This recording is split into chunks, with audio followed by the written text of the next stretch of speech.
ಶ್ರೀ ಗುರುಭ್ಯೋ ನಮಃ. ನಿನ್ನೆ ಕ್ಲಾಸಲ್ಲಿ ಏನು ತಿಳ್ಕೊಂಡ್ವಿ? ಗುರುಮಧ್ವಪತಿ ಆಗಿದ್ದಾಗ ವಿಜಯದಾಸರು ಹೇಗೆ ಯಂತ್ರೋದ್ಧಾರಕ ಪ್ರಾಣದೇವರು ಸ್ವತಃ ಬಂದು ನೈವೇದ್ಯನ ಸ್ವೀಕಾರ ಮಾಡ್ತಾ ಇದ್ರು ಅನ್ನೋದ್ರ ಬಗ್ಗೆ ತಿಳ್ಕೊಂಡ್ವಿ.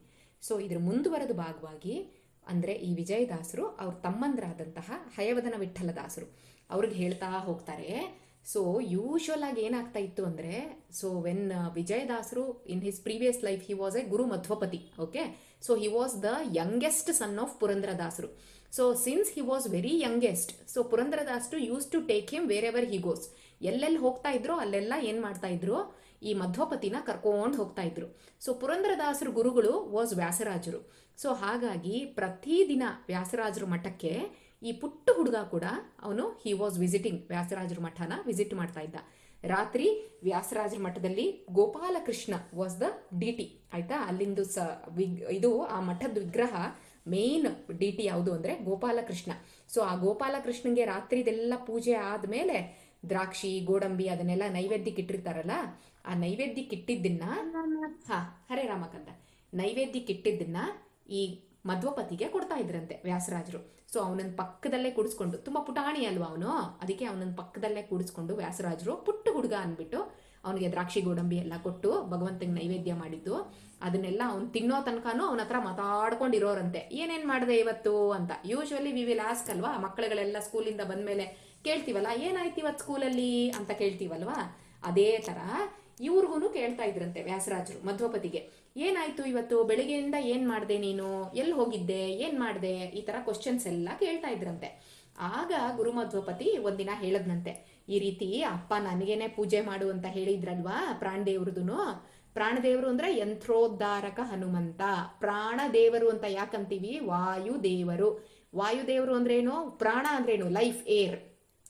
ವಾಯುದೇವರು ನಮ್ಮಲ್ಲಿ ಇದ್ಕೊಂಡು ಏನು ಮಾಡ್ತಾರೆ? ಬ್ರೀತ್ ಮಾಡಿಸ್ತಾರೆ ನಮಗೆ ನಾವು ಏನು ಬ್ರೀತಿಂಗ್ ನಡೀತಾ ಇದೆಯಲ್ಲ, ಇದೆಲ್ಲ ಬಿಕಾಸ್ ಆಫ್ ಅನುಗ್ರಹ ಆಫ್ ಪ್ರಾಣದೇವರು. ಅದಕ್ಕೋಸ್ಕರ ಅವ್ರನ್ನ ಪ್ರಾಣದೇವರು ಅಂತ, most dignified way of addressing him, ವಾಯುದೇವ್ರನ್ನ ಪ್ರಾಣದೇವರು ಅಂತ ಕರಿತೀವಿ ಅಷ್ಟು ರೆಸ್ಪೆಕ್ಟ್ಫುಲ್ ಆಗಿ. ಯಾಕಂದ್ರೆ ಅವರೇ ನಮ್ಮಲ್ಲಿ ಇದ್ದುಕೊಂಡು ಲೈಫ್ ಏರ್ ಆಗಿದ್ದು ನಮ್ಮಲ್ಲಿ ಜಪ ಎಲ್ಲ ಮಾಡಿಸುವಂಥವ್ರು. ಪ್ರಾಣ ಶ್ವಾಸ ಜಪ, ನಾವು ಉಸಿರಾಟ ಅನ್ನೋದು ಏನು ಮಾಡ್ತೀವಿ, ಶ್ವಾಸ ಅಂದ್ರೆ ಈ ಉಸಿರಾಟ, ಇನ್ಹೇಲ್ ಎಕ್ಸೇಲ್, ಅದನ್ನ ಜಪದ ರೀತಿಯಲ್ಲಿ ಭಗವಂತನಿಗೆ ಸಮರ್ಪಣೆ ಮಾಡ್ತಾರಂತೆ ಅವರು. ಅದಕ್ಕೋಸ್ಕರ ಆ ಶ್ವಾಸ ಜಪಗಳನ್ನ ನಮ್ಮಲ್ಲಿದ್ದು ಮಾಡಿಸೋದ್ರಿಂದ ಅವ್ರನ್ನ ನಾವು ಪ್ರಾಣದೇವರು ಅಂತ ಕರಿತೀವಿ. ಪ್ರಾಣದೇವರು ಅಂದ್ರೆ ಯಂತ್ರೋದ್ಧಾರಕ ಹನುಮಂತ. ಈ ಗುರು ಮಧ್ವಪತಿ ಹೇಳ್ತಾರಂತೆ ವ್ಯಾಸರಾಜರಿಗೆ, ನಾನು ಅಪ್ಪ ಹೇಳಿದ್ರು ನನಗೆ ಪೂಜೆ ಮಾಡು ಅಂತ, ಅವತ್ತಿಂದ ನಾನು ಪ್ರಾಣದೇವ್ರ ಪೂಜೆ ನಾನೇ ಮಾಡ್ತಾ ಇದ್ದೀನಿ. ಅವರು ದಿನಾ ನನ್ನ ಹತ್ರ ಬಂದು ನನ್ನ ನೈವೇದ್ಯ ಇರೋ ಟೈಮ್ಗೆ ಅವರೇ ಹೊರಗಡೆ ಬರ್ತಾರೆ, ನಾನೇ ತಿನ್ನಿಸ್ತಾ ಇದ್ದೀನಿ ಅವ್ರಿಗೆ ನೈವೇದ್ಯನ ಅಂತ ಹೇಳ್ತಾರಂತೆ. ಆಗ ವ್ಯಾಸರಾಜರಿಗೆ ತುಂಬಾ ಆಶ್ಚರ್ಯ ಆಗತ್ತಂತೆ. ಯಾಕಂದ್ರೆ ವ್ಯಾಸರಾಜರು ಹಿಮ್ಸೆಲ್ಫ್ ಆ ಪ್ರಾಣದೇವರನ್ನ ಪ್ರತಿಷ್ಠೆ ಮಾಡಿದ್ದು, ಅಂದ್ರೆ ಪ್ರಾಣದೇವರನ್ನ ಅಲ್ಲಿ ಪ್ರತಿಷ್ಠೆ ಮಾಡಿದ್ದು ವ್ಯಾಸರಾಜರು. ಹಾಗಾಗಿ ಅವ್ರಿಗೆ ಪರವಾಗಿಲ್ವೇ, ನಾನ್ ಪ್ರತಿಷ್ಠೆ ಮಾಡಿದ್ದಂತಹ ಈ ಯಂತ್ರೋದ್ಧಾರಕ ಹನುಮಂತನಲ್ಲಿ ಎಷ್ಟು ಜಾಗೃತವಾಗಿದೆ ಸನ್ನಿಧಾನ ಅಂದ್ರೆ, ಸಾಕ್ಷಾತ್ ಪ್ರಾಣದೇವರೇನೆ ಕೋತಿ ರೂಪದಲ್ಲಿ ಬಂದು ದಿನಾ ನೈವೇದ್ಯ ಸ್ವೀಕಾರ ಮಾಡ್ತಾ ಇದ್ದಾನೆ ಅಂತಂದ್ರೆ ಸನ್ನಿಧಾನ ಎಷ್ಟು ಜೋರಾಗಿದೆ, ಜಾಗೃತವಾಗಿದೆ ಅಂತ ಈ ಪುಟ್ಟ ಹುಡುಗನ ಮೂಲಕ ನನಗೆ ತಿಳಿಸ್ಕೊಡ್ತಾ ಇದ್ದಾನಲ್ಲ ಭಗವಂತ ಅಂತ ತುಂಬಾ ಖುಷಿ ಬೀಳ್ತಾರಂತೆ. ಆವಾಗ ಈ ರೀತಿ ಖುಷಿ ಬಿದ್ದ ಮೇಲೆ ಒಂದಿನ ಏನಾಯ್ತಂತೆ, ಅವರು ಒಂದಿನ ಈ ವಿಜಯದಾಸರು ಅವ್ರ ತಮ್ಮ ಹಯವದನ ವಿಠ್ಠಲದಾಸರು ಅಂದ್ರೆ ಆನಂದದಾಸರು ಅವ್ರನ್ನ ಕರ್ಕೊಂಡು ಬೆಳಿಗ್ಗೆನೆ ಯಂತ್ರೋದ್ಧಾರಕನ ಹತ್ರ ಹೋಗ್ತಾರಂತೆ. ಯಂತ್ರೋದ್ಧಾರಕನ ಹತ್ರ ಹೋಗಿ ಯಂತ್ರೋದ್ಧಾರಕ ನಮಸ್ಕಾರ ಎಲ್ಲ ಮಾಡಿ ವಿಜಯದಾಸರು ಹೇಳ್ತಾರಂತೆ, ಇವತ್ತು ಯಾಕೋ ನನಗೆ ಯಂತ್ರೋದ್ಧಾರಕನ್ನ ಸ್ತುತಿ ಮಾಡಬೇಕು. ಅವ್ರು ನೋಡಿ, ನಾವೆಲ್ಲ ಪ್ರಾರ್ಥನೆ ಮಾಡ್ತೀವಿ, ಕೈ ಮುಗಿತೀವಿ, ಅಪ್ಪ ದೇವರೇ ಒಳ್ಳೇದ್ ಮಾಡು, ಒಳ್ಳೆ ಬುದ್ಧಿ ಕೊಡು, ಹಾಗೆ ಹೀಗೆ ಕೇಳ್ತೀವಿ. ವಿಜಯದಾಸರು ನೋಡಿ, ಸ್ತುತಿ ಮಾಡೋದು ಅಂದ್ರೆ ಒಂದು ಹಾಡು. ಆ ರೀತಿ ಯಂತ್ರೋದ್ಧಾರಕ ಹನುಮ ಸುರ ಸಾರ್ವಭೌಮ ಅಂತ ಒಂದು ಕೃತಿನ ರಚನೆ ಮಾಡ್ತಾರೆ. ಆಯ್ತಾ, ಇಷ್ಟ ಆದ್ಮೇಲೆ ಆಮೇಲೆ ಏನ್ ಮಾಡ್ತಾರೆ, ಅವರು ಒಂದಿನ ಅವ್ರ ತಮ್ಮನಿಗೆ ಹೇಳ್ತಾ ಹೋಗ್ತಾರಂತೆ, ಇಲ್ಲಿ ನೋಡು, ಇದೆಲ್ಲ ಏನ್ ಇವಾಗ ನೋಡ್ತಾ ಇದ್ರಲ್ಲ ಯಂತ್ರೋದ್ಧಾರಕ ಹನುಮಂತನ ದೇವಸ್ಥಾನ ಅನ್ನೋಂಥದ್ದು ಏನಿದೆಯಲ್ಲ, ಗುಡಿ ಅನ್ನೋದಿದೆಯಲ್ಲ, ಮುಂಚೆ ಇದೆಲ್ಲ ಏನೂ ಇರಲಿಲ್ಲ. ಮುಂಚೆ ಅಂದ್ರೆ ಯಾವಾಗ? When he was Guru Madhvapati in his previous life, ಅಂದ್ರೆ ವ್ಯಾಸರಾಜರ ಕಾಲದಲ್ಲಿ ಆ ರೀತಿ ಏನೂ ಇರಲಿಲ್ಲ, ಅಲ್ಲಿ ಗುಡಿ ಎಲ್ಲ ಇರಲಿಲ್ಲ, ಜಸ್ಟ್ ಆ ಬಂಡೆ ಮಾತ್ರ ಇತ್ತು ಅಷ್ಟೇ, ಖಾಲಿ ಜಾಗ, ಸುತ್ತಾನು ಖಾಲಿ ಜಾಗ, ಬಯಲು ಬಂಡೆ ಇತ್ತು. ವ್ಯಾಸರಾಜರು ಏನ್ ಮಾಡ್ತಾ ಇದ್ರು, ನೆನ್ನೆ ಹೇಳಿದೆ ನಾನು, ಚಕ್ರತೀರ್ಥಕ್ಕೆ ಬರ್ತಾ ಇದ್ರು. ಚಕ್ರತೀರ್ಥಕ್ಕೆ ಬಂದು ಸನ್ಯಾಸಿಗಳಲ್ವ ಅವರು, ದಂಡ ಹಿಡ್ಕೊಂಡಿರ್ತಾ ಇದ್ರು ಕೈಯಲ್ಲಿ, ಕೋಲು. ಆ ದಂಡದಿಂದ ಅವ್ರೇನ್ ಮಾಡ್ತಾ ಇದ್ರು, ನೀರನ್ನ ಪ್ರೋಕ್ಷಣೆ ಮಾಡ್ತಾ ಇದ್ರು ಶಿಷ್ಯರಿಗೆಲ್ಲ. ಅದು ದಂಡ ಸ್ನಾನ ಅಂತ ಹೇಳ್ತೀವಿ. ಸೊ ಆ ದಂಡ ಸ್ನಾನ ಮಾಡಿಸಿದ ಮೇಲೆ ಅದೇ ಬಂಡೆ ಎದುರುಗಡೆ ಕೂತ್ಕೊಂಡು ವ್ಯಾಸರಾಜರು ಒಂದಷ್ಟು ಹೊತ್ತು ಅಲ್ಲೇ ಆಹ್ನಿಕ ಧ್ಯಾನ ಎಲ್ಲ ಮಾಡ್ತಾ ಇದ್ರಂತೆ. ಅವ್ರ ಡೈಲಿ ಮಾರ್ನಿಂಗ್ ರಿಚುವಲ್ಸ್ ಏನಿರುತ್ತಲ್ಲ ಅದನ್ನೆಲ್ಲ ಅವ್ರು ಅಲ್ಲಿ ಮಾಡ್ತಾ ಇದ್ರಂತೆ. ಸೊ ಅದು ಮಾಡಬೇಕಾದ್ರೆ ಒಂದಿನ ಅವ್ರಿಗೆ ಧ್ಯಾನದಲ್ಲಿ ಭಗವಂತನ ನೋಡೋಣ ಅಂತ ಅನ್ನಿಸ್ತಂತೆ. ಭಗವಂತನ ಬಗ್ಗೆ ಅವ್ರು ಕಾನ್ಸಂಟ್ರೇಟ್ ಮಾಡ್ತಾ ಇದ್ರೆ ಪ್ರಾಣದೇವರು ಕಾಣಿಸ್ಕೊಂಡ್ರಂತೆ. ಇದೇನಪ್ಪ ಇದು, ಭಗವಂತನ ಬಗ್ಗೆ ನಾನು ಕಾನ್ಸಂಟ್ರೇಟ್ ಮಾಡ್ತಾ ಇದ್ದೀನಿ, ಪ್ರಾಣದೇವ್ರು ಕಾಣಿಸ್ಕೊಂಡ್ರಲ್ಲ ಅಂತ ತುಂಬಾ ಖುಷಿಯಾಗಿ ಅವ್ರೇನ್ ಮಾಡ್ತಾರಂತೆ, ಮತ್ತೆ ಮತ್ತೆ ಅದೇ ಜಾಗದಲ್ಲಿ ಕೂತ್ಕೊಂಡು ಅವ್ರು ಮೆಡಿಟೇಟ್ ಮಾಡೋಕ್ಕೆ ಶುರು ಮಾಡ್ತಾರಂತೆ. ಸೊ ಹೀಗೆ ಮಾಡ್ತಾ ಇದ್ದಾಗ ವ್ಯಾಸರಾಜರು ನಿದ್ದೆ ಅಂದ್ರೆ ಏನ್ ಗೊತ್ತಾ, ನಾವೆಲ್ಲ ಟೈಮ್ ನೋಡ್ಕೊಂಡು 9 ಆಯ್ತು, 10 ಆಯ್ತು, 11 ಆಯ್ತು ಅಂದ್ರೆ ನಾವು ಹೋಗಿ ಮಲಗ್ಬಿಡ್ತೀವಿ. ವ್ಯಾಸರಾಜರು ಹೇಗಿದ್ರು ಅಂದ್ರೆ ಓದ್ತಾ ಇರೋದು ಬುಕ್ಕು, ಸ್ಟಡಿ ಮಾಡ್ತಾ ಇರೋದು. ಸ್ಟಡಿ ಮಾಡ್ತಾ ಮಾಡ್ತಾ ಮಾಡ್ತಾ ಅವ್ರ ಕಣ್ಣು ಹಿಂಗೇನಾದ್ರೂ ಮುಚ್ಚಿತು ಅಂತಂದ್ರೆ ಅದ್ ನಿದ್ದೆ ಅಷ್ಟೇ. ಅಷ್ಟೊತ್ತೇನೆ ಎಚ್ಚರ ಆಗ್ಬಿಡ್ತು ಅಂದ್ರೆ ಮತ್ತೆ ಸ್ಟಡಿ ಮಾಡಕ್ ಶುರು ಮಾಡೋರಂತೆ, ಮತ್ತೆ ಅಧ್ಯಯನ ಮಾಡೋರಂತೆ. ಅಷ್ಟು ಸೀರಿಯಸ್ನೆಸ್ ಇತ್ತು ಅವ್ರಿಗೆ ಸ್ಟಡೀಸ್ ಮೇಲೆ, ಆಯ್ತಾ. ಆ ರೀತಿ ಗ್ರಂಥಗಳನ್ನ ಅಧ್ಯಯನ ಮಾಡ್ತಾ ಇದ್ರು ವ್ಯಾಸರಾಜರು. ಆ ರೀತಿ ಒಂದಿನ ಅದೇ ಬಂಡೆ ಎದುರುಗಡೆ ರಾತ್ರಿ ಹೊತ್ತು ಕೂತ್ಕೊಂಡು ಸುಧಾ ಬೇರೆ ಗ್ರಂಥಗಳನ್ನೆಲ್ಲ ಅಧ್ಯಯನ ಮಾಡಬೇಕಾದ್ರೆ ಕಣ್ಣು ಕೂರ್ತಂತೆ, ನಿಧಾನಕ್ಕೆ ಜೋಂಪು ಬಂತಂತೆ. ಆಗ ಕನ್ಸಲ್ಲಿ ಪ್ರಾಣದೇವ್ರು ಕಾಣಿಸ್ಕೊಂಡು, ಅಲ್ಲಪ್ಪ ಬರೀ ಮೆಡಿಟೇಷನ್ ಅಲ್ಲೇ ನನ್ನನ್ನು ನೋಡಕ್ ಖುಷಿ ಪಟ್ಬಿಟ್ರೆ ಹೇಗೆ ನೀನು, ಬರೀ ನೀನ್ ಮಾತ್ರ ನೋಡ್ ಖುಷಿಯಾಗಿದ್ರೆ ಸಾಕಾ, ನಿನ್ ಎದುರುಗಡೆ ಬಂಡೆಕಲ್ಲಿ ಏನ್ ಕಾಣಿಸ್ತಾ ಇದೆಯಲ್ಲ ಅಲ್ಲಿ ನಾನು ಇದ್ದೀನಿ, ಅದಕ್ಕೋಸ್ಕರ ನನಗೆ ಅಲ್ಲಿ ನೀನು ಪ್ರತಿಷ್ಠೆ ಮಾಡು. ಬೇರೆ ಜನಗಳು ಪಾಪ ಯಾರ್ಯಾರು ಭಕ್ತರು ಇರ್ತಾರಲ್ಲ ಅವರೆಲ್ಲ ಬಂದು ನೋಡ್ಕೊಂಡು ಹೋಗ್ಲಿ, ನನ್ನನ್ನ ಅನುಗ್ರಹ ತಗೊಂಡ್ಲಿ ಅಂತ ಹೇಳ್ತಾರಂತೆ. ವ್ಯಾಸರಾಜರಿಗೆ ತಕ್ಷಣ ಎಚ್ಚರ ಆಗುತ್ತೆ. ಎಚ್ಚರ ಆದ್ಮೇಲೆ ಅವ್ರೇನ್ ಮಾಡ್ತಾರೆ, ಮಾರನೇ ದಿನ ಅಂಗಾರದಿಂದ, ಅಂಗಾರ ಅಂತ ಒಂದು ಸಿಕ್ಕತ್ತೆ, ಅದನ್ನ ಯೂಶುವಲ್ ಆಗಿ ಆರಾಧನೆಲೆಲ್ಲ ಕೂತ್ರೆ ಗಂಡಸರಿಗೆ ಬೊಟ್ಟು ತರ ಇಟ್ಕೊಳೋದಕ್ಕೆ ಕೊಡ್ತಾರೆ, ಆಯ್ತಾ, ಅಂಗಾರ ಅಂತ. ಸೊ ಆ ಅಂಗಾರದಿಂದ ಅವ್ರು ಏನ್ ಮಾಡ್ತಾರಂತೆ, ಇಟ್ ಇಸ್ ಲೈಕ್ ಈಗಿನ ಕಾಲದ ಕ್ರಯಾನ್ಸ್ ಅಂತ ಅನ್ಕೊಳ್ಳಿ ನೀವು, ಒಂದು ಸ್ಕೆಚ್ ಪೆನ್ ಅಂತ. ಬಂಡೆ ಮೇಲೆ ಜಸ್ಟ್ ಅವ್ರು ಚಿತ್ರ ಬರೀತಾರೆ ಅಷ್ಟೇನೆ. ಹನುಮಂತಂದು ಚಿತ್ರ ಬರೀತಾರೆ, ಬಂಡೆ ಮೇಲೆ ಚಿತ್ರ ಬರೀತಾರೆ. ಪ್ರತಿದಿನ ಕುತ್ಕೊಂಡು ಅಲ್ಲೇ ಪೂಜೆ ಮಾಡ್ತಾ ಇರ್ತಾರೆ. ಆ ಟೈಮ್ ಕರೆಕ್ಟಾಗಿ ಪೂಜೆ ಮಾಡೋ ಟೈಮ್ಗೆ ಒಂದು ಕೋತಿ ಹೊರಗಡೆ ಬರ್ತಾ ಇತ್ತಂತೆ. ಆಮೇಲೆ ಪಟ್ ಅಂತ ಮಾಯ ಆಗ್ಬಿಡ್ತಾ ಇತ್ತಂತೆ. ವ್ಯಾಸರಾಜರು ಇದೇನಿದು ಬರ್ತಾ ಇದೆ ಹೋಗ್ತಾ ಇದೆ, ಬರ್ತಾ ಇದೆ ಹೋಗ್ತಾ ಇದೆ ಅಂತ ಅನ್ಕೊಂಡಾಗ ಒಂದು ದಿನ ಫ್ಲಾಶ್ ಆಯ್ತಂತೆ ಅವ್ರಿಗೆ. ಓ, ಈ ಕೋತಿ ಇವರೇ ಹೇಳಿದ್ದಲ್ವಾ ಪ್ರಾಣದೇವ್ರು, ನನ್ನನ್ನ ನೀನಿಲ್ಲಿ ಪ್ರತಿಷ್ಠಾಪನೆ ಮಾಡು ಅಂತ. ನಾನು ಪ್ರತಿಷ್ಠಾಪನೆ ಮಾಡ್ತಿಲ್ಲ, ಅದಕ್ಕೆ ಬಂದು ಹೋಗ್ಬಿಡ್ತಾ ಇದಾರ ಅವರು, ಅದಕ್ಕೆ ಒಂದ್ ಕಡೆ ಇಲ್ಲ ಅವರು ಅಂತ ಹೇಳ್ಬಿಟ್ಟು ಶಿಲ್ಪಿನ ಕಳಿಸ್ತಾರಂತೆ. ಶಿಲ್ಪಿ ಅಂದ್ರೆ ಯಾರೋ ಕಲ್ಲನ್ನೆಲ್ಲ ಕೆತ್ತಬಿಟ್ಟು ಮೂರ್ತಿ ಎಲ್ಲ ಕೆತ್ತುತ್ತಾರಲ್ಲ ಅವರು, ಶಿಲ್ಪಿ, ಸ್ಕಲ್ಪ್ಚರ್, ಅವ್ರನ್ನ ಕರೆಸ್ಬಿಟ್ಟು ಮಾಡಕ್ ಹೇಳ್ತಾರಂತೆ. ಎಲ್ಲಿ ಯಾವ ತರ ಡ್ರಾ ಮಾಡಿದೀನಲ್ಲ ನಾನು ಅಂಗಾರದಲ್ಲಿ, ಅದನ್ನೇ ನೀಟಾಗಿ ಹಾಗೆ ಕೆತ್ತಬೇಕು ನೀನು ಅಂತ ಹೇಳ್ತಾರಂತೆ. ಅದೇ ತರ ಶಿಲ್ಪಿ ಕೆತ್ಕೊಡ್ತಾನಂತೆ. ಆ ಕೆತ್ತು ಕೊಟ್ಟಾಗ್ಲಿಂದ ಏನ್ ಮಾಡ್ತಾನೆ, ಪ್ರಾಣದೇವ್ರು ಅಲ್ಲಿ ಸನ್ನಿಧಾನನ ಇಟ್ಟಿರ್ತಾರೆ. ಅದೇ ಯಂತ್ರೋದ್ಧಾರಕ ಪ್ರಾಣದೇವ್ರು ಗುಡಿ. ಹಂಪಿಗೆ ಹೋದಾಗ ಎಷ್ಟು ಜನ ಹೋಗಿದ್ದೀರಾ ಹಂಪಿಗೆ? Have you visited Hampi? No. It is very, ತುಂಬಾ ಅಂದ್ರೆ ತುಂಬಾ ಚೆನ್ನಾಗಿದೆಯಲ್ಲ ಕಂದ. ಹಂಪಿ ತುಂಬಾ ವಾಸ್ಟ್ ಆಗಿದೆ. ಅದು ವಿಜಯನಗರ ಸಾಮ್ರಾಜ್ಯ, Vijayanagara kingdom. Have you heard? ನಿಮ್ಮ ಲೆಸನ್ಸ್ ಅಲ್ಲೆಲ್ಲ ಇಲ್ವಾ ವಿಜಯನಗರ ಕಿಂಗ್ಡಮ್ ಬಗ್ಗೆ? ಮತ್ತೆ ಕೃಷ್ಣದೇವರಾಯ ಎಲ್ಲ ಹೇಗಿತ್ತು ಆಗಿನ ಕಾಲದಲ್ಲಿ, ಚಿನ್ನ ಬೆಳ್ಳಿ ಮುತ್ತು ರತ್ನ ಎಲ್ಲ ಫುಟ್ಪಾತ್ ಅಲ್ಲಿ ವ್ಯಾಪಾರ ಮಾಡ್ತಿದ್ರಂತೂ. ಈಗ ನಾವು ಜ್ಯುವೆಲ್ರಿ ಶಾಪ್ ಹುಡ್ಕೊಂಡು ಹೋಗ್ಬೇಕು, ಫುಟ್ಪಾತ್ ಅಲ್ಲಿ ವ್ಯಾಪಾರ ಮಾಡ್ತಾ ಇದ್ದಿದ್ದಂತೆಲ್ಲ ಹೇಗಿದೆ, ಅದನ್ನೆಲ್ಲ ಇನ್ನೂ ಜಾಗಗಳಿದೆ. ಸೊ ಮಸ್ಟ್ ವಿಸಿಟ್ ಪ್ಲೇಸ್ ಅದು, ಗೊತ್ತಾಯ್ತಾ? ಪ್ಲಾನ್ ಮಾಡಿ ಯಾವಾಗ್ಲಾದ್ರೂ, ಕ್ರಿಸ್ಮಸ್ ವೆಕೇಶನ್ಗೋ ಯಾವಾಗ್ಲಾದ್ರೂ ಟ್ರೈ ವಿಸಿಟಿಂಗ್ ದಟ್ ಹಂಪಿ, ಆಯ್ತಾ? ಸೊ ಈ ಹಂಪಿಲಿ ಪ್ರಾಣದೇವ್ರ ದೇವಸ್ಥಾನ ಇದೆ, ಅದೇ ಯಂತ್ರೋದ್ಧಾರಕ ಹನುಮಂತ, ಆಯ್ತಾ? ಯಂತ್ರೋದ್ಧಾರಕ ಹನುಮಂತ ಅಲ್ಲೇ ಚಕ್ರತೀರ್ಥದ ಎದುರುಗಡೆನೆ ಇದ್ದಾನೆ. ಸೊ ಈ ಯಂತ್ರೋದ್ಧಾರಕ ಹನುಮಂತ ಇವತ್ತಿಗೂ ಕೂಡ ಜಾಗೃತ. ಓಕೆ, ಯಾಕಂದ್ರೆ ಗುರುಮಧ್ವಪತಿ ಆದ್ಮೇಲೆ ವಿಜಯದಾಸರಾಗಿದ್ದಾಗ ನೋಡಿ ಎಷ್ಟು ಚೆನ್ನಾಗಿ ಬಂದು ಊಟ ಮಾಡ್ಕೊಂಡು ಹೋಗ್ತಾ ಇದ್ದ ಅವನು, ವಿಜಯದಾಸರು ಕೊಟ್ಟಿದ್ದು ಅಲ್ವಾ? ಸೊ ಆ ರೀತಿ ಮಾಡಿದಾಗ ಪ್ರತಿಷ್ಠಾಪನೆ ಮಾಡಿದ್ಮೇಲೆ ಅಲ್ಲಿ ಸನ್ನಿಧಾನ ಅನ್ನೋವಂಥದ್ದು ಬಂತು. ಅದಾದ್ಮೇಲೆ ಒಂದು ಶುಭ ಮುಹೂರ್ತದಲ್ಲಿ ಏನ್ ಮಾಡ್ತಾರೆ, ಕ್ಲೀನ್ ಆಗಿ ಪ್ರಾಣ ಪ್ರತಿಷ್ಠೆನೆಲ್ಲ ಮಾಡಿಬಿಟ್ಟು ಅಲ್ಲಿ ಒಂದು ಸಣ್ಣ ಗುಡಿನ ಅವರು ಕಟ್ಟಿಸ್ತಾರೆ.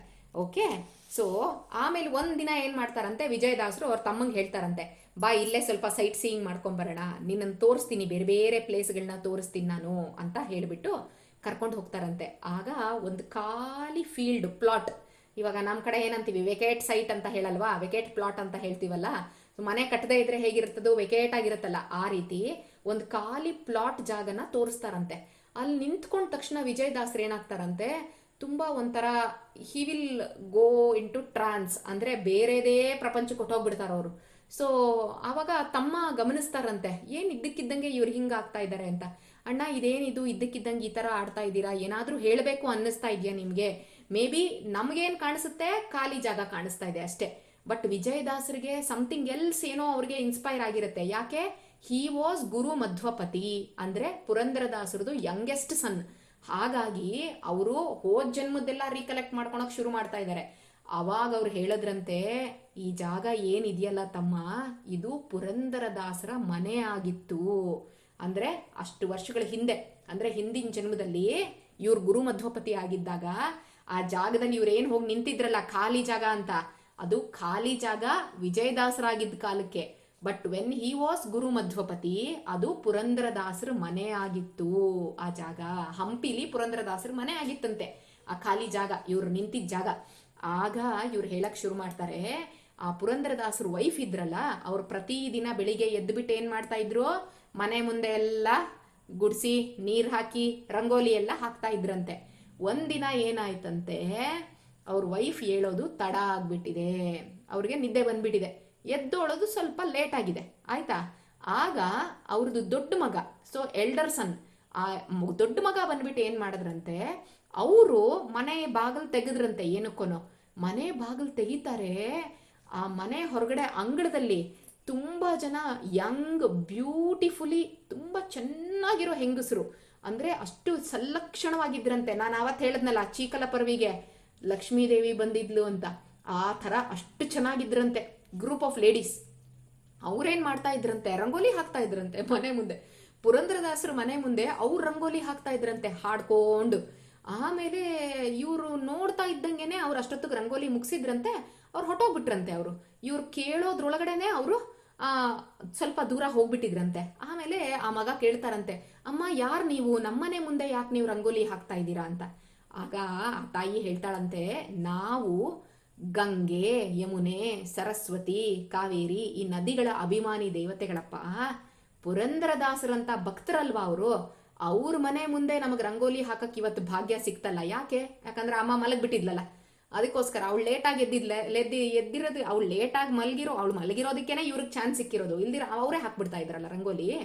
ಸೊ ಹಾಗಾಗಿ ನಾವು ಬಂದು ದಾಸರಿಗೆ ಈ ರೀತಿ ಸೇವೆ ಸಲ್ಲಿಸ್ತಾ ಇದ್ದೀವಿ ಅಂದ್ರಂತೆ. ಅಂದ್ರೆ just try to catch the essence. ಸಾಕ್ಷಾತ್ ಗಂಗಾದಿ ನದಿಗಳ ಅಭಿಮಾನಿ ದೇವತೆಗಳು ಅವ್ರು ಬಂದು ಪುರಂದರದಾಸರ ಮನೆ ಮುಂದೆ ರಂಗೋಲಿ ಹಾಕ್ತಾ ಇದ್ದಾರೆ ಅಂದ್ರೆ, ಪುರಂದರದಾಸರು ಭಗವಂತನಿಗೆ ಎಷ್ಟು ಪ್ರೀತಿದಾಯಕವಾಗಿದ್ರು, ಭಗವಂತನ್ಗೆ ಅಷ್ಟು ಹತ್ರ ಇದ್ದಿದ್ರಿಂದಾನೇ ಸಾಕ್ಷಾತ್ ಇವರೆಲ್ಲ ಬಂದು ಅವ್ರ ಸೇವೆ ಮಾಡ್ತಾ ಇದ್ದಾರೆ. ಅದನ್ನ ನಾವು ಅರ್ಥ ಮಾಡ್ಕೋಬೇಕು, ಎಷ್ಟ್ರ ಮಟ್ಟಿಗೆ ಇವ್ರಿಗೆ ಭಗವಂತನಲ್ಲಿ ಭಕ್ತಿ ಇತ್ತು, ಯಾವ ರೀತಿ ಭಕ್ತಿ ಮಾಡ್ತಾ ಇದ್ರು ಅಂತ. ಸೊ ಅದೇ ರೀತಿ ಆಮೇಲೆ ಅಮ್ಮ ಹೊರಗಡೆ ಬರ್ತಾಳೆ, ಅವಳು ಹೇಳಿದಂತೆ, ಅಯ್ಯೋ ಇವತ್ತೇನಕ್ಕೋ ನನಗೆ ಲೇಟ್ ಆಗೋಯ್ತು, ಸ್ವಲ್ಪ ಲೇಟಾಗಿ ಎದ್ದುಬಿಟ್ಟೆ ನಾನು ಅಂತ. ಆಗ ಮಗ ಹೇಳ್ತಾನಂತೆ, ಈ ರೀತಿ ಆಯ್ತು, ಬೆಳಿಗ್ಗೆ ಎದ್ದಾಗ ಆಲ್ರೆಡಿ ಒಂದಷ್ಟು ಜನ ಹೆಂಗಸರು ಬಂದು ರಂಗೋಲಿ ಹಾಕ್ತಿದ್ರು, ಯಾರು ನೀವು ಅಂತ ಕೇಳಿದಿಕ್ಕೆ ಗಂಗಾದಿ ನದಿಗಳ ಅಭಿಮಾನಿ ದೇವತೆಗಳು ನಾವು ಅಂತ ಹೇಳ್ಬಿಟ್ಟು ಹೋದ್ರಮ್ಮ ಅಂತ. ಸೊ ಆ ರೀತಿ ನಡೀತು. ಇನ್ನ ಒಂದಿನ ಇದೇ ತರ ಪುರಂದರದಾಸರದ್ದು ಹೇಳಬೇಕು ಅಂದ್ರೆ, one more incident. Always he use to go for ಮಧುಕರಿ ಅಲ್ವಾ. ನಾನು ಹೇಳಿದ್ನಲ್ಲ, ವಿಜಯದಾಸರು ಕೂಡ ಒಂದು ಬ್ಯಾಗ್ ಹಿಡ್ಕೊಂಡಿರ್ತಾರೆ ಜೋಳಿಗೆ, ಮನೆ ಮನೆಗೆ ಹೋಗಿ ಭಿಕ್ಷೆ ಬೇಡ್ತಾರೆ ಅಲ್ವಾ. ಆ ರೀತಿ ಪುರಂದರದಾಸರು was Navakoti Narayana. Just try to understand this. 500 years back ಕತೆ ನಾನು ಮಾತಾಡ್ತಾ ಇರೋದು. 9 crores. Do we own 9 crores ನಾವು? ಇದೇನ್ರೋ 9 ಕೋಟಿ ನಮ್ಮ ಹತ್ರ? 9 crores 9 lakhs ಇದ್ರೆ ಹೆಚ್ಚಲ್ವಾ? ಓಕೆ, 9 crores ಆಗ್ಲೇನೆ 500 years ಬ್ಯಾಕ್ ಪುರಂದರದಾಸರ ಹತ್ರ ಇತ್ತಂತೆ. ಶ್ರೀನಿವಾಸ ನಾಯಕ ಅಂತ ಅವ್ರ ಹೆಸರು ಆಯ್ತಾ.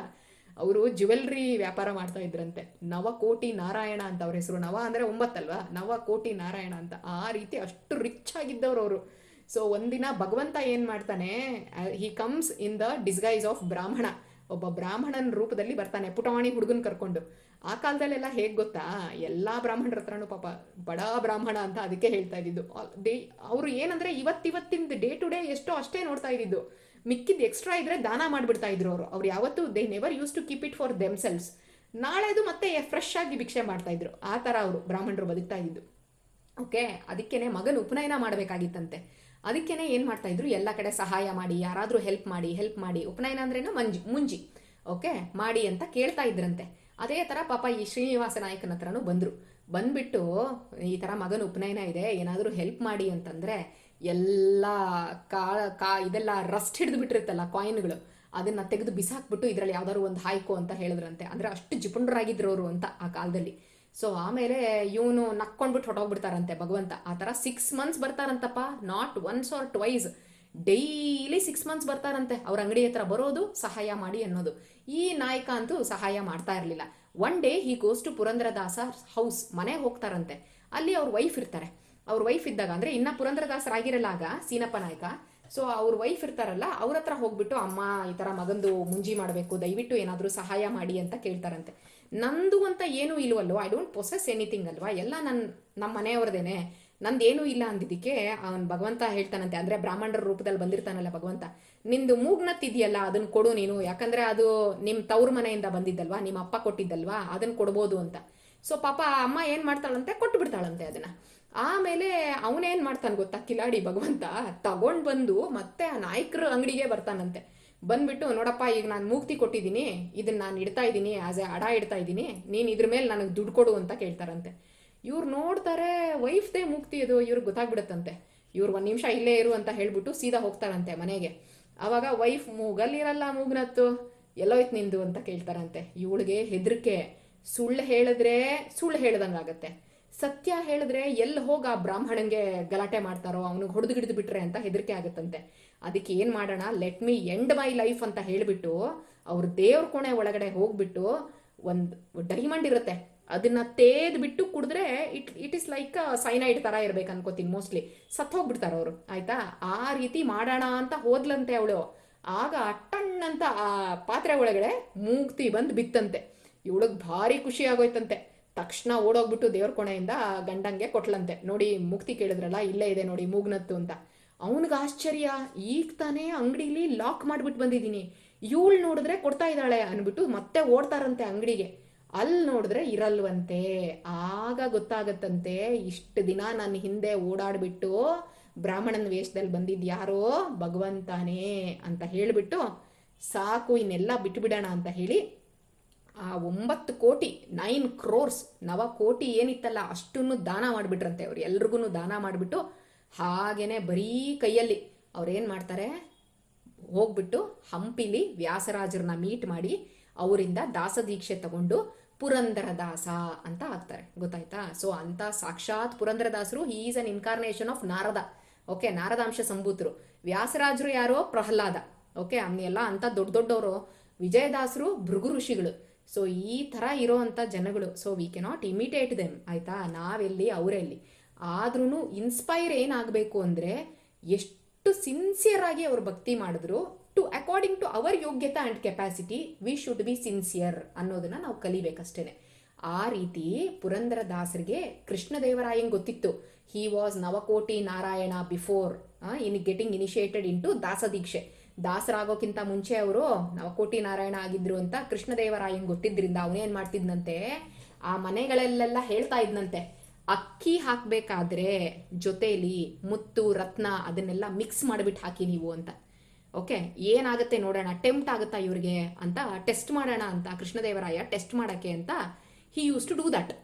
ಆಗ ಜನ ಏನು ಮಾಡ್ತಾ ಇದ್ರಂತೆ, ಅಕ್ಕಿ ಜೊತೆಗೆ ಭಿಕ್ಷೆಲಿ ಮುತ್ತು ರತ್ನ ಡೈಮಂಡು, ನೋಡು ನಾರ್ಮಲ್ ಜನಗಳ ಹತ್ರ ಕೂಡ ಇತ್ತಂತಪ್ಪ ಮುತ್ತು ರತ್ನ ಡೈಮಂಡು ಎಲ್ಲ. ಓಕೆ, ಅವ್ರು ಅದನ್ನು ಅಕ್ಕಿ ಜೊತೆ ಮಿಕ್ಸ್ ಮಾಡಿಬಿಟ್ಟು ಕೊಟ್ಟುಬಿಡ್ತಾ ಇದ್ರಂತೆ. ಪುರಂದರದಾಸರಿಗೆ ಗೊತ್ತಾಗ್ದಂಗಿರತ್ತಾ, ಅವರು ಮನೆಗೆ ಬಂದಾಗ ಜೋಳಿಗೆನ ಅವ್ರ ವೈಫ್ ಕೈ ಕೊಟ್ಬಿಟ್ಟು ಹೇಳ್ತಾ ಇದ್ರಂತೆ, ಇದರಲ್ಲಿ ಅಕ್ಕಿ ಜೊತೆ ಕಲ್ಲುಗಳೆಲ್ಲ ಮಿಕ್ಸ್ ಆಗಿರೋ ಥರ ಇರುತ್ತೆ, ನೀನೊಂದು ಕೆಲಸ ಮಾಡು, ಕಲ್ಲನ್ನೆಲ್ಲ ಇಲ್ಲೇ ಬಿಸಾಕ್ಬಿಡು, ಅಕ್ಕಿನ ಮಾತ್ರ ಮನೆ ಒಳಗಡೆ ಕ್ಲೀನ್ ಮಾಡ್ಕೊಂಡು ತಗೊಂಬಾ ಅಂತ ಹೇಳ್ತಿದ್ರಂತೆ. ಕಲ್ಲು ಅಂತ ಯಾವುದಕ್ಕೆ ಹೇಳಿದ್ದು ಪುರಂದರದಾಸರು? ಕಲ್ಲಿತ್ತ, ಅಲ್ಲಿ ಕಲ್ಲಿರ್ತಾ ಇತ್ತ ಅಕ್ಕಿ ಒಳಗಡೆ, ಏನು ಹಾಕಿ ಕೊಡ್ತಾ ಇದ್ದಿದ್ದು ಅವ್ರು ಅಕ್ಕಿ ಜೊತೆಗೆ ಮಿಕ್ಸ್ ಮಾಡ್ತಾ ಇದ್ದಿದ್ದು? What they use to mix? ಏನು ಮಿಕ್ಸ್ ಮಾಡ್ತಾ ಇದ್ದಿದ್ದು? ಅದಕ್ಕೆ ಅವ್ರ ವೈಫು ಕೂಡ ಏನು ಮಾಡ್ತಾ ಇದ್ರಂತೆ ಗೊತ್ತಾ, ಎಷ್ಟು ಆನೆಸ್ಟ್ ಆಗಿದ್ರು ಅಂತ. ಅವ್ರ ವೈಫ್ ಏನು ಮಾಡ್ತಾ ಇದ್ರಂತೆ, ಆ ಮುತ್ತು ರತ್ನನೆಲ್ಲ ಅಲ್ಲೇ ಬೀದಿಲೇ ಬಿಸಾಕ್ಬಿಟ್ಟು ಹೊರಗಡೆ ಬರೀ ಅಕ್ಕಿನ ಮಾತ್ರ ಮನೆ ಒಳಗಡೆ ತೊಗೊಂಬರ್ತಾ ಇದ್ರಂತೆ. ಸೊ ಕೃಷ್ಣದೇವರಾಯ ಇನ್ ಡಿಸ್ಗೈಸ್ ರಾತ್ರಿ ಹೊತ್ತೆಲ್ಲ ಟೂರ್ ಹೊಡಿಬೇಕಾದ್ರೆ ಪುರಂದರದಾಸರು ಮನೆ ಹತ್ರ ಬಂದರೆ ಅಂಗಳದಲ್ಲೆಲ್ಲ ಏನು ಕಾಣ್ತಾ ಇದೆ, ಒಳ್ಳೆ ಕಸ ಬಿಸಾಕ್ದಂಗೆ ಈ ಮುತ್ತು ರತ್ನ ಜ್ಯುವೆಲ್ರಿ ಡೈಮಂಡ್ ಎಲ್ಲ ಕಾಣಿಸ್ತಾ ಇತ್ತಂತೆ. Such is the height of his ವೈರಾಗ್ಯ, ಡಿಟ್ಯಾಚ್ಮೆಂಟ್, ರಿನೌನ್ಸಿಯೇಷನ್. ಗೊತ್ತಾಯ್ತಾ? ದೋ ಹಿ ಪೊಸೆಸ್ಡ್ 9 crores, 9 ಕೋಟಿ ಅವನು ಅಷ್ಟು ವರ್ಷಗಳ ಹಿಂದೆ, ಈಗ ಎಷ್ಟು ಡಿಟ್ಯಾಚ್ಮೆಂಟ್ ಅವ್ರಿಗೆ. ಅವ್ರ ಮನೆ ಹೊರಗಡೆ ಬಿಸಾಕ್ಬಿಟ್ಟು ಮನೆ ಒಳಗಡೆ ಬರೋಷ್ಟ್ರ ಮಟ್ಟಿಗೆ ಅವ್ರಿಗೆ ವೈರಾಗ್ಯ ಇತ್ತು ಅಂದರೆ ಡೆನೌನ್ಸಿಯೇಷನ್ನು ವಿ ಕೆನಾಟ್ ಇವನ್ ಇಮ್ಯಾಜಿನ್ ಆ ಥರ. ಸೊ ಹಾಗೆ ಆ ರೀತಿ ಇದ್ದಿದ್ದಂಥವ್ರು ಪುರಂದರದಾಸರು. ಅಂಥವ್ರು ಇದ್ದದನ್ನ ಆ ಸ್ಟೋರೀಸ್ನೆಲ್ಲ ಏನು ಮಾಡ್ತಾರೆ ಇವರು ರೀಕಲೆಕ್ಟ್ ಮಾಡ್ಕೋತಾರೆ ವಿಜಯದಾಸರು. As he was a Madhvapati. ಪುರಂದರದಾಸರದು ಯಂಗೆಸ್ಟ್ ಸನ್ ಆಗಿದ್ರಲ್ವಾ, ಅದಕ್ಕೋಸ್ಕರ ಅವ್ರೇನು ಮಾಡ್ತಾರೆ ಈ ಲೈಫಲ್ಲಿ ಅವ್ರು ಬಂದಾಗ, ವಿಜಯದಾಸರಾಗಿ ಬಂದಾಗ ಏನು ಮಾಡ್ತಾರೆ, ಅವ್ರ ತಮ್ಮನ ಹತ್ರ ಇದನ್ನೆಲ್ಲ ಹೇಳ್ಕೊಂಡು ರಿಕಲೆಕ್ಟ್ ಮಾಡ್ಕೋತಾರೆ. ಆ ವೆಕೇಟ್ ಪ್ಲಾಟಲ್ಲಿ ಬಂದಾಗ ದಿಸ್ ಇಸ್ ವೇರ್, ಇಲ್ಲೇ ಪುರಂದರದಾಸರ ಮನೆ ಇದ್ದಿದ್ದು ಹೋದ ಜನ್ಮದಲ್ಲಿ. ಈಗೆಲ್ಲ ಬಿಡು ಖಾಲಿ ಆಗಿಬಿಟ್ಟಿದೆ ಇಲ್ಲ, ಯಾಕಂದರೆ ಆಫ್ಟರ್ ಸೋ ಮೆನಿ ಇಯರ್ಸ್ ಅಲ್ವಾ, 100-200 ಇಯರ್ಸ್ ಆದಮೇಲೆ, ಪುರಂದರದಾಸರ ಆದಮೇಲೆ ವಿಜಯದಾಸರು ಬಂದಾಗ. ಸೊ ಅಷ್ಟರಲ್ಲಿ ಏನಾಗುತ್ತೆ, ಮನೆ ಹಾಗೆ ಇರುತ್ತಾ 200 ಇಯರ್ಸ್ ಆದ್ರೂ ಎಲ್ಲ ಏನೇನೋ ಚೇಂಜಸ್ ಆಗಿರುತ್ತಲ್ಲ, ನಾವು ಬರೀ ಖಾಲಿ ಬೈಲಾಗಿದೆ ಅಷ್ಟೇ ಅದು. ಸೊ ಆ ಥರ ಅವ್ರ ತಮ್ಮನಿಗೆ ಅವರು ಎಕ್ಸ್ಪ್ಲೈನ್ ಮಾಡ್ತಾರೆ. ಓಕೆ, ಸೊ ನೆಕ್ಸ್ಟ್ ಏನೇನು ಹೇಳ್ತಾರೆ, ಸೀಕ್ರೆಟ್ಸ್ನ ರಿವೀಲ್ ಮಾಡಿಕೊಡ್ತಾರೆ ವಿಜಯದಾಸರು. Because he was in Hampi ಅಲ್ಲ, ಹಂಪಿಲೇ ಅವರು ಪುರಂದರದಾಸರ ಜೊತೆ ಇದ್ದವರು ಮಧ್ವಪತಿ ಆಗಿದ್ದಾಗ. ಅದಕ್ಕೋಸ್ಕರ ಅವರು ಸೀಕ್ರೆಟ್ಸ್ನೆಲ್ಲ ಒಂದೊಂದೇ ರಿವೀಲ್ ಮಾಡ್ತಾ ಹೋಗ್ತಾ ಇದ್ದಾರೆ. ಏನಾಗ್ತಾ ಇದೆ, ಏನಾಯಿತು ಅಂತ. ಸೊ ನಾಳೆ ಏನು ಸೀಕ್ರೆಟ್ ರಿವೀಲ್ ಮಾಡ್ತಾರೆ ಅನ್ನೋದನ್ನು ನೋಡೋಣ. ಓಕೆ, ಶ್ರೀಕೃಷ್ಣ ಅರ್ಪಣ ಮಸ್ತು.